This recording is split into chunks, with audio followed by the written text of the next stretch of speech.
Allah sizdən razı olsun. Sual verən soruşur. Uşaqların insana və ya heyvana tamamilə bənzəyən gəlinciklərlə, oyuncaqlarla oynamasının hökmü nədir? Həmçinin böyüklərin uşaqlara dərs keçərkən bu oyuncaqlardan istifadə etməsinin hökmü nədir? Alimlər canlı surətində olan uşaq oyuncaqları barəsində ixtilaf etmişlər. Bəzi elm əhlinin rəyinə görə uşaqlar üçün olduğu müddətcə buna icazə verilir və bu məsələdə güzəştə gedilir. Onlar bu xüsusda anamız Ayşədən radiyallahu anhən rəvayət olunan hədisləri dəlil gətirirlər. Digər alimlər isə buna qadağa qoymuş və bildirmişlər ki, dəlillər ümumi hökm daşıyır.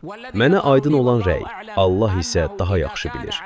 Əgər oyuncaq canlı surətində tamamilə eynisi düzəldilibsə, bu caiz deyildi.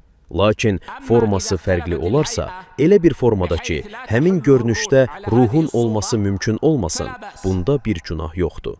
Necə ki, qədimdə bizim də daxil olduğumuz bir çox ölkələrdə qız uşaqları edərdilər. Parçanı götürüb tikər, ona 2 ayaq düzəldər, içini pambıqla doldurardılar. Başa bənzər bir şey edərdilər. Lakin bu tam baş olmazdı. Nə gözü, nə qulağı, nə ağzı, nə də başqa bir şey olardı.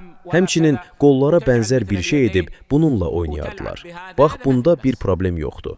Amma canlıların eynisi ilə öz formasında olarsa, elə bir formada ki, sanki canlı olsaydı, ruh həmin bədənə oturardı, mənə aydın olanı budur ki, Allah daha yaxşı bilir. Bu, nə uşaqlar üçün, nə böyüklər üçün, nə təlim məqsədi ilə, nə də başqa bir şey üçün caiz deyildi.